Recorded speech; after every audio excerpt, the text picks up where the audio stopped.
fans that are awed by the moment. And even in a day where we talk so often about stars, this is just the best example of a team. It is a team sport, and the best team won, and the best team showed it throughout this entire tournament, and it's incredible what they do. You saw Ferran Torres a moment ago. He adds his name to the list of players to have scored the winning goal in a World Cup final alongside Andres Iniesta. Last time Spain won the World Cup in 2010, they took advantage of a red card for the opponent, and they won by a 1-0 scoreline in extra time. And yet so many players have made plays. Mikel Merino coming off the bench to score a pair of game-winning goals during the tournament. Aymeric Laporte has been a starting center back at 4 tournaments now with 4 different partners next to him as part of the Spanish team that only allowed 1 goal. Alex Baena, who would have put him on the list of a guy to be a consistent starter? But a perfect example, again, of a guy just that had so many important contributions for this group.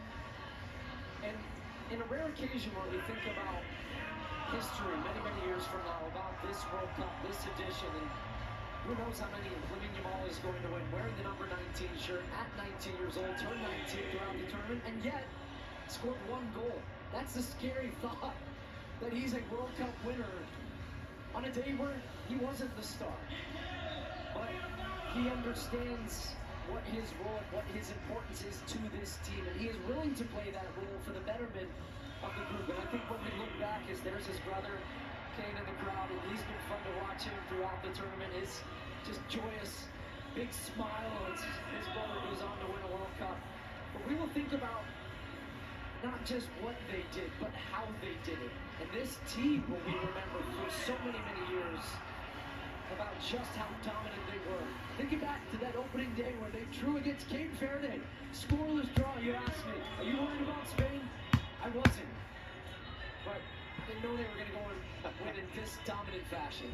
There are now, in the history of the Men's World Cup, 5 teenagers to have won the World Cup while playing in the final, and 2 of them are on the Spanish team. Lamine Yamal and Pau Cubarsí, who, as you saw earlier, received the award for the best young player at the tournament.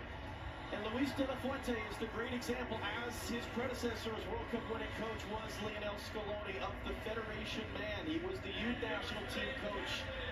He didn't coach in a high-profile club. He wasn't a big star manager.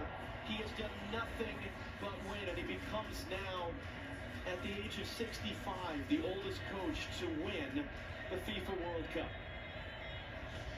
He said it best in his post-match interview. He said, look, this has been coming. We've won at every level, and they have. They win at youth national team levels. He